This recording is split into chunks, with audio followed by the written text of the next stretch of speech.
지금 와서 생각해보면 큰 문제도 아니었는데 그 당시에는 왜 그렇게 그게 심각해서 손절해야겠다? 좀 멋지게 떠나 보내야겠다? 이러면서 막 떠나 보낸 사람이 많은 것 같아요. 누가 누구를 떠나 보내는 건지 지금 와서 생각해보면 참 유치한 생각도 들지만 그때는 굉장히 절실했었어요. 겨울에 과수원에 가보면은요, 사람들이 이렇게 언덕, 보통 이제 과수원이 등성이 많거든요. 사람들이 막 모여서 뭔가를 하고 있습니다. 보면 이제 손에 가위를 들고요, 탁탁탁 자르는데 이 전지치기라고 해요. 전문가적인 수준을 가지신 분들을 탁 보고요, 나무를 본 다음에 탁 탁 탁, 우리 같은 사람은 뭘 쳐야 될지 모르는 거예요. 혹시나 이제 거의 좀 죽은 나무 가지나 쳐야 되나 이런 생각을 할 텐데, 그보다는 서로 방해가 되지 않게 이 가지를 위해서 살려야 될 것 또는 버려야 될 것, 이것들을 이제 우리가 가지치기라고 하거든요. 1차 가지치기의 인간관계를 했던 때가 언제냐면은, 그래요. 중고등학교 시절 마치고 난 다음에, 그때는 사실은 우리가 억지로 엮여가지고 다닐 수밖에 없었던 것도 있잖아요. 그 지역 벗어날 수가 없었으니까. 초등학교 시절은 내가 선택할 수 있는 게 아니고, 중고등학교도 거의 뭐 지역에 맞춰서 간다면 사는 곳에서 함께 만나야 되는 친구들을 겪어야 될 수밖에 없어서, 우리가 고등학교 졸업하면서는 1차 가지치기가 대부분 이루어집니다. 그러니까 인간관계가 좀 걸러진 거죠. 가지치기가 끝난 다음에 봄이 되면은 또다시 뭔가 이루어지는 게 있습니다. 가지치기를 잘하면 일어나는 좋은 일 중에 하나가 꽃을 잘 피운다는 거예요. 그러면 꽃을 따내는 식물이 있고 그렇지 않은 게 있는데, 꽃을 따내는 것들은 오이 같은 거 있잖아요. 이렇게 중간중간. 그 다음에 토마토 꽃 따내는 거 하거든요. 그러면 실한 열매가 맺는다고 해요. 이런 것들은 이제 다년생이 아니고 1년생이죠. 이런 것들은 꽃 따는 걸 많이 하더라고요. 그런데 과수원에는 적과라고 해서요, 열매를 따내는 게 있습니다. 그걸 적과라고 하거든요. 가지치기를 하고 꽃을 활짝 피게 한 다음에 꽃이 지고 열매가 되는 게 아니라, 꽃이 이제 지면서 열매가 나오면서 꽃이 떨어지거든요. 어느 정도 열매가 맺힌 걸 본 다음에 주렁주렁 열렸다고 우리가 표현을 해요. 그럼 주렁주렁 열린 과일들 다 놔두면, 아깝다고 놔두면 이게 너도 나도 다 실한 열매가 안 되기 때문에 서로를 위해서 누군가 희생시켜야 됩니다. 그럴 때 사람들이 또 적과를 해요. 이때도 이제 고난도의 기술이 필요한 거죠. 그 적과를 해서 열매를 실하게 맺도록 처리를 해줍니다. 이제 적과가 끝났어요. 그럼 이제 열매가 잘 맺죠. 인간관계에서도요, 적과가 있습니다. 언젠가요? 저는 이제 대학 졸업할 때라고 보는데, 적과가 끝났어요. 그리고 이제 사회는 내가 더 선택해서 가는 곳이잖아요. 그리고 나하고 이상이 맞는 사람들이 대체적으로 그 회사에 들어왔을 거고, 싫어도 좋아도 이제 생존을 위해서, 삶을 위해서 함께 만난 사람들이에요. 맞춰 살아야 되잖아요. 그러니까 직장 관계, 직장 수업, 직장 예절, 직장 언어, 이렇게 우리는 수없이 단련을 하면서 연말을 시키면서 직장을 다닙니다. 그래도 보기 싫은 사람도 있고요. 그렇지만 어떻게 해요? 내가 버텨야죠. 나의 삶을 위해서. 그래서 굉장히 노력을 합니다. 직장 생활에서 적과 함부로 하면 안 돼요. 이때는 열매를 충실하게 맺어 나가는 시기이기 때문에 정말 이걸 잘 보존을 해야 되는데, 그때도 젊었을 때라서 아직 치기 어린 시절이고요. 창창하다는 생각 때문에 저만 해도 참 많은 실한 열매들을 떨어뜨린 것 같아요. 이유는 그거죠. 저 사람은 말을 왜 저렇게 하냐? 똑같은 말을 해도 참 마음 아프게 한다. 뭐 이런 사람도 있어요. 정말 어떻게 저렇게 남의 말을 못 듣고 꼭 중간에 치고 들어오냐? 매너 없어, 인성 없어. 이래서 또 이제 아웃시키고요. 그리고 저 사람 왜 만나기만 하면 좋은 소리보다는 죽는 소리를 하냐? 기운 빠져, 에너지 뱀파이어야 하면서 또 아웃시키고요. 이런 친구는 도움되지 않는다고 굉장히 확신을 한 겁니다. 그리고 직장 다니면서 또 다른 친구들하고 또 이게 멀어지게 되잖아요. 자주 만나지 못하니까. 근데 모처럼 만났는데 나하고 이상이 안 맞는 거예요. 대학 때는 그러저러 맞는 것 같은데 또 나름 또 직장에도 등급이 있다고 우리가 생각을 하잖아요. 아, 저 친구가 그런 직장에 다니고 또 난 이런 직장에 다니다 보니까 뭔가 또 수준이 또 차이가 나는 것 같은, 그래서 내 스스로가 수준차를 느끼는 거예요. 그 친구도 나를 수준차 느낄 수도 있는데도 불구하고 우리는 여전히 자기중심적이라서, 그래서 또 아웃시키고요, 가지치기 하고요, 또 적과도 하고요. 그리고 또 있어요. 학교 다닐 때도 그러더니 여전히 깍쟁이고 자기밖에 몰라. 저 정도 이제 돈을 벌면 밥값도 좀 내고 그래야 되는데 역시 전형적인 깍쟁이 스타일이야. 이러면서 또 이제 또 열매 탁 따버리고, 이 사람은 이래서 저렇고 저 사람은 저래서 그렇게 이제 막 떠나보낼 궁리만 합니다. 그러다 보니까요, 남은 가지가 없어요.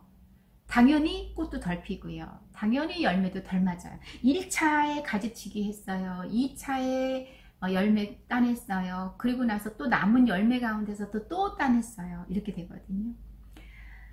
꽃도 어느 정도 따내야지, 다 따내면 얻을 게 없는데, 그쵸? 그런데 인간관계도 마찬가지인 것 같아요. 이런 분들이 대부분이 깔끔한 성격이에요. 깔끔한 성격이라는 건 기준이 명확하다는 거예요. 이래서 안 되고 저래서 안 되고 하는 거. 그러면서 또 이런 것도 있어요. 다 좋은데 이 한 가지 때문에.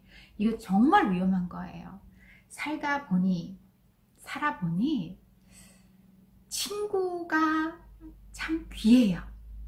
친구가 친할 친 오랠 거라고 해서 뭐 오래된 친구 이런 거 아니더라도 어느 정도 맘만 맞아도 친구라고 할 정도로 친구가 그만큼 귀하거든요. 이런 얘기가 있었어요. 나이 먹어서 기준이면 50대일까요? 60대일까요? 70대일까요? 나이 먹어서 골프를 할 수 있을 정도의 사람이면 인간관계를 잘 성공적으로 이끌어왔다라고 하면서 인간관계뿐만 아니라 삶을 성공적으로 살았다고 이렇게 얘기를 하더라고. 비유적인 건데요. 골프를 할 수 있다라는 것 자체가 성공적인 삶을 산 거래요. 첫 번째가 돈이 있다는 뜻이래요. 두 번째는 건강하다는 겁니다. 그 필드를 돌잖아요. 네, 건강하다는 거, 건강관리를 잘했다는 거고, 세 번째가 골프를 함께 할 수 있는 지인, 친구 또는 아는 사람이 있다는 거거든요. 친구와 함께 조를 이루어서 골프를 갈 정도면 참 좋겠지만요, 우리가 그냥 아는 사람 정도만 그렇게 몇 명이 있어도 성공적인 삶이 아닌가라는 얘기를 하는데, 그 얘기는 뭔가 하면요, 그만큼 인간관계 오래가기가 쉽지 않다라는 거거든요. 젊은 마음에 뭐 언제든지 사람 사귈 수 있지, 이 사람은 이래서 싫고 저 사람은 저래서 싫고 하고 깔끔하게 정리하는 것보다 여지를 남겨두는 게 좋다는 생각을 합니다. 불과 얼마 전까지만 해도요, 이런 사람 떠나보내라, 나한테 손해만 주는 사람이다, 이런 사람 떠나보내라, 그런 사람 옆에 있어봐야 내 인생에 전혀 도움되지 않는다, 오히려 내 인생에 마이너스다, 이러면서 떠나보내고 쳐내고 그렇게 해야 내 인생이 올바로 서는 것 같은 그러한 분위기였다면, 다시 생각해 보니까요, 사람은 함부로 보내면 안 돼요. 특히나 마무리할 때 20대 있잖아요. 그런 거 있었잖아요. 이제 더 이상 뭐 너하고 블라블라 뭐 이제 안녕, 이런 식으로 한 게 뭐냐면 끊는 거거든요. 이 끊으며 있기가 어려운 게 인간관계예요. 그러면 진짜 이래도 저래도 다 좋은데 한 가지 때문이 아니라 9가지 안 좋고 한 가지만 좋은 사람이 있다, 이래서 진짜 내 곁에 두고 싶지 않다라고 한다면 당분간만 안 두는 방법으로는 연락 안 하는 방법입니다. 그냥 맺고 끊고를 정확하게 해야 하는 성격이야 라고 하더라도 여지를 두는 것이 참 좋다는 생각이 들어요. 나이가 들면은 사람이 참 귀해요. 아무나 곁에 두면 안 된다라고 하는 것은 오히려 중고등 시절인 것 같아요. 그때는 친구의 영향을 많이 받으니까 부모로서 초록은 동색이다, 끼리끼리 몰려다닌다 이러면서 이제 좋은 친구를 곁에 두기를 바라지만, 어른이 되면서부터는 이제 우리가 충분히 구분할 수가 있잖아요. 분간할 수가 있잖아요. 어른이면 가급적 보내지 말고요, 두십시오. 누가 내게 정말 괜찮은 사람이 될지는 그건 아무도 모릅니다. 그래서 우리 곁에서 사람들이 있게끔 하는 거고요. 오히려 절친은 정말 내가 필요할 때 도움이 안 될 수도 있어요. 왜냐면 내가 이거 부탁했다가 좋은 관계 끊어질까봐. 사람은 도움을 주고 도움을 받는 관계를 유지하거든요. 죽을 때까지 그럴 것 같아요. 나 혼자 고고하게 학처럼 산다? 그건 없는 것 같습니다. 저도 이제 60을 몇 년 후면 이제 60이 되는데 사람이 참 귀한 것 같아요.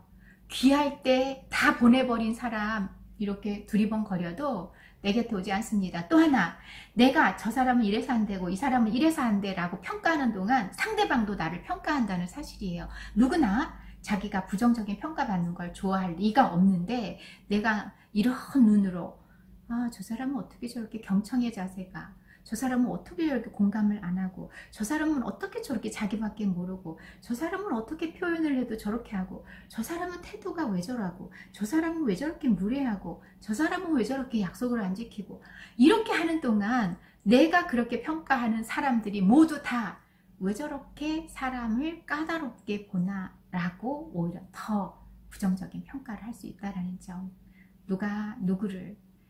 사람이 누가 누구를 감히 평가하고 떠나보내고 그럴 수 있을까? 참 겸손해지게 되거든요. 나중에 밥 먹을 사람, 골프 칠 사람 많았으면 좋겠고요. 그리고 다 좋은데 이런 점 하나 때문에 라면 다 좋은 데를 선택하시길 바랍니다. 저는 다시 돌아간다면 50대 50이어도 꽉 잡을 것 같아요. 7대 3이어도 잡을 것 같아요. 그게 얼마나 장점이 많은 사람인지 세 가지의 장점이 있잖아요. 더 늦기 전에 그거를 깨닫는 것보다는 떠나보내지 말고 내 주변에 함께 있도록 내가 먼저 좋은 사람 되는 거, 이게 나의 인생에서 훨씬 좋다라는 점을 너무 늦게 깨닫는 것도 안타깝잖아요. 인간관계를 정리하기 전에 생각할 세 가지 말씀드리면서 오늘 영상 마칠게요. 첫 번째, 나랑 꼭 맞는 사람 없다는 거 명심하기. 나랑 맞는 사람만 남기면 시너지 효과 없다라는 사실. 비슷한 사람만 옆에 있어서 무슨 시너지 효과가 있겠어요. 나 좀 반대되고 나하고 의견이 맞지 않고 이런 사람들하고 함께 하는 것이 오히려 시너지 효과가 있다라는 거죠. 마지막으로 내가 필요할 때 나에게 도움되는 사람은 누구일지 아무도 모른다는 거.